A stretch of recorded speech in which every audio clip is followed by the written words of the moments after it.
भूतिया हवेली की चीख। यह कहानी एक सुनसान गांव के किनारे स्थित एक पुरानी खंडहरनुमा हवेली की है। गांव में रहने वाले लोग इस हवेली का नाम सुनते ही डर जाते थे। हवेली को लोग चीखों वाली हवेली कहते थे।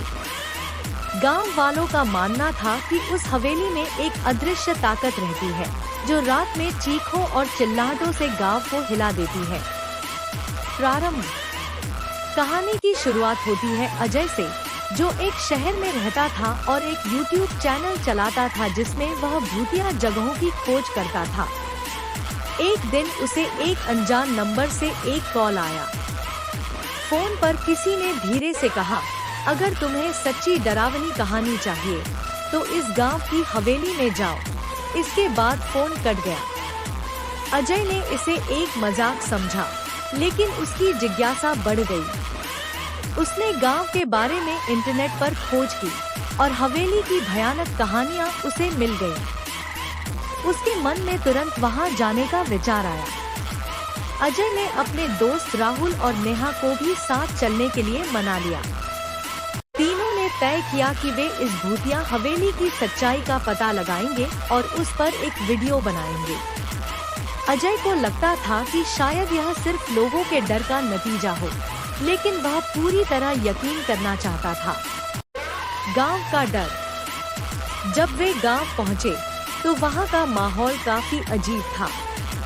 गांव के लोग उन्हें देखते ही अपनी नजरें नीचे कर लेते थे, जैसे वे कुछ छिपा रहे हों। जब उन्होंने एक बूढ़े व्यक्ति से हवेली के बारे में पूछा तो वह कांपते हुए बोला, वहां जाना मत बेटा। उस हवेली में जो गया वह कभी वापस नहीं आया।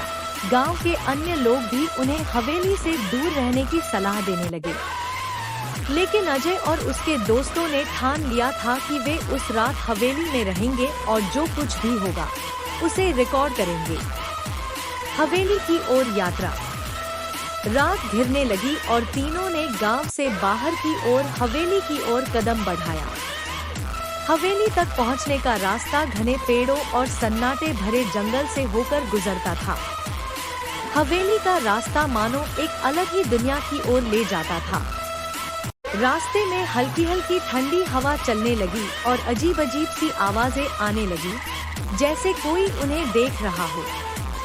लेकिन तीनों ने अपनी हिम्मत नहीं छोड़ी। आखिरकार वे उस पुरानी हवेली के सामने पहुंचे। हवेली की हालत बहुत खराब थी। जगह जगह से दीवारें टूट चुकी थी और छत भी कई जगह से गिर चुकी थी। हवेली के चारों ओर सूखे पेड़ और घास फैले थे और वहां का माहौल बहुत डरावना था। हवेली के दरवाजे पर एक बड़ा ताला लटक रहा था, लेकिन जब अजय ने उसे छुआ तो वह खुद ही खुल गया। यह देखकर तीनों चौंक गए, लेकिन अजय ने इसे संयोग मानते हुए अंदर जाने का इशारा किया। हवेली के अंदर अंधेरा था और चारों ओर धूल फैली हुई थी। पुरानी लकड़ी की सीढ़ियां चरमरा रही थी और हर कदम पर ऐसा लगता था मानो कोई देख रहा हो। उन्होंने अपने कैमरे चालू किए और वहां के हर कोने को रिकॉर्ड करने लगे। अचानक उन्हें ऊपर से किसी के चलने की आवाज आई। पहले तो उन्हें लगा कि यह उनके दिमाग का वहम है, लेकिन आवाजें धीरे धीरे तेज होने लगी। राहुल ने कहा, मुझे लगता है कि हमें यहाँ से वापस चलना चाहिए। कुछ ठीक नहीं लग रहा, लेकिन अजय ने उसे शांत करते हुए कहा, यही तो हम साबित करने आए हैं कि ये सब लोगों का भ्रम है। वे सीढ़ियों से ऊपर जाने लगे जहाँ से आवाज आ रही थी। जब वे ऊपर पहुँचे तो उन्होंने देखा कि एक पुराना कमरा खुला हुआ था।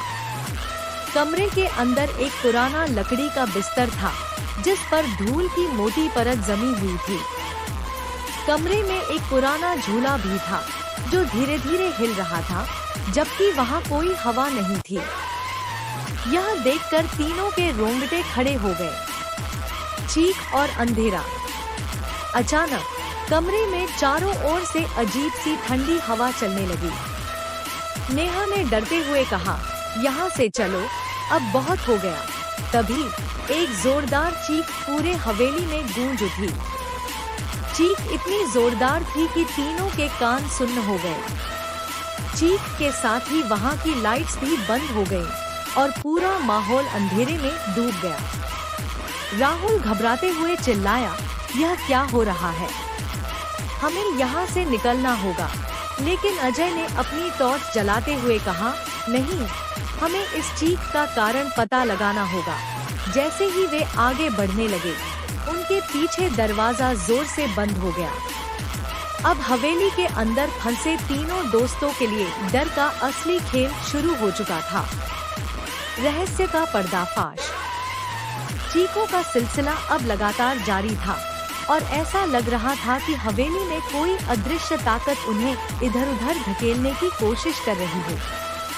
अचानक नेहा को अपने पैरों में किसी के हाथों का स्पर्श महसूस हुआ और वह जोर से चीख पड़ी। उसने जब नीचे देखा तो कोई अदृश्य ताकत उसे खींचने की कोशिश कर रही थी। अजय और राहुल ने उसे बचाने के लिए तुरंत दौड़ लगाई और किसी तरह उसे उस अदृश्य ताकत से छुड़ाया। आखिरकार उन्हें महसूस हुआ कि यह कोई सामान्य जगह नहीं है। हवेली में एक छिपा हुआ सच था जिसे गांव के लोग छुपा रहे थे। अजय ने अपनी खोज को जारी रखते हुए एक पुरानी किताब पाई जिसमें लिखा था कि इस हवेली में कई साल पहले एक अमीर जमींदार की बेटी की रहस्यमय तरीके से मौत हो गई थी। उसकी आत्मा अभी भी इस हवेली में कैद थी और वह इंसानों से बदला लेना चाहती थी। जमींदार ने अपनी बेटी की आत्मा को शांत करने के लिए कई तांत्रिकों की मदद ली, लेकिन कोई भी सफल नहीं हो पाया। आखिरकार हवेली को छोड़ दिया गया और लोग इसे भूतिया मानने लगे। आखिरी प्रयास। अब तीनों के पास दो ही विकल्प थे, या तो वे यहाँ से भाग जाएं, या फिर उस आत्मा को मुक्ति दिलाने का प्रयास करें। अजय ने फैसला किया कि वे उस आत्मा से मुक्ति दिलाने का प्रयास करेंगे। उन्होंने हवेली के अंदर ही उस आत्मा से बात करने की कोशिश की। जैसे ही अजय ने आत्मा से निवेदन किया कि वह अब उनकी मदद से मुक्ति पाले, हवेली में एक भयानक तूफान सा उठ गया। दरवाजे और खिड़कियां जोर जोर से बजने लगी और हवेली की दीवारों से चीखने की आवाजें आने लगी। अचानक एक तेज रोशनी उनके चारों ओर फैल गई और वह आत्मा प्रकट हुई। आत्मा ने अजय से कहा, तुम मेरी मुक्ति चाहते हो?